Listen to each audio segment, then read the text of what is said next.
వైజాగ్ సింహాచలంలో వివాహాల టెండర్లు రద్దు చేయాలని సనాతన హిందూ ధర్మ పరిరక్షణ సమితి ప్రభుత్వాన్ని డిమాండ్ చేసింది.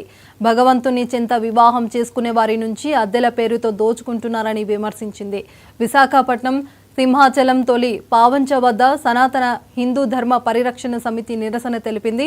ఈ సందర్భంగా జేఏసీ కన్వీనర్ పూడిపెద్ది శర్మ మాట్లాడుతూ సింహాచలం దేవస్థానం అధికారులు భక్తులను నిలువు దోపిడీ చేస్తున్నారని ఆరోపించారు.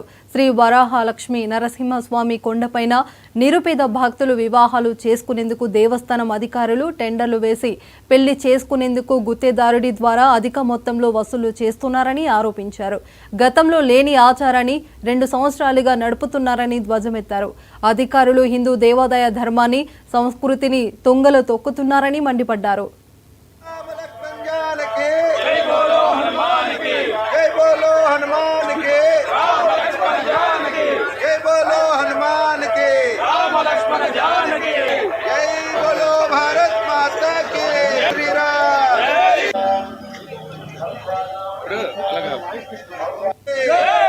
राम लक्ष्मण जान के जय बोलो हनुमान के जय बोलो हनुमान के राम लक्ष्मण जान के राम लक्ष्मण जान के जय बोलो हनुमान के जय बोलो हनुमान के राम लक्ष्मण जान के जय बोलो हनुमान के राम लक्ष्मण जान के जय बोलो भारत माता के श्री राम చేసి మళ్ళీ పాట వేస్తాము అనేటువంటి సన్నాహాలు చేస్తున్నారన్నటువంటి వార్తలు వినవస్తున్నాయి.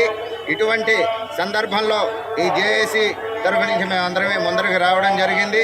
ఎట్టి పరిస్థితుల్లోని కొండ మీద పాటలు జరిగితే గనక జేఏసీ తరఫు నుంచి నేను నిరాహార దీక్షకు దిగుతాను. మరి ఎందుకయ్యా ఈ పాటలు ఆపాలి? ఇదివరకు 2000, 3000కి ఒక 50 కుర్చీలు డెకరేషన్ మండపం వచ్చేది. మరి ఈరోజు అదే డెకరేషన్ మండపం సింపుల్గా 6500, దేవాలయానికి కట్టవలసినటువంటిది 2000, మిగతా ఇతర ఖర్చులు అన్నీ కలిపి 10,000 రూపాయల వరకు డేకురుతోంది. ఇది సామాన్యుడి భక్తుల మీద భారం కాదా? అయ్యా 6500 దేనికి అంటే దేవస్థానం పాట పాడుకున్నామండి. ఇదొకటే కాదండి, ఈ దేవస్థానం పాట పాడుకునేటువంటి ఈ ఎలక్ట్రీషియన్లు ఏం చేస్తున్నారు అని అంటే కొండ మీద పాట మాది అని చెప్పి అక్కడ ఉన్నటువంటి బ్రాహ్మడు, చాకలి, మంగలి మిగతావి కూడా వాళ్ళే మాట్లాడి అందరినీ కూలి వాళ్ళగా చేస్తున్నారండి. ఇది చాలా దారుణమైనటువంటి చర్య.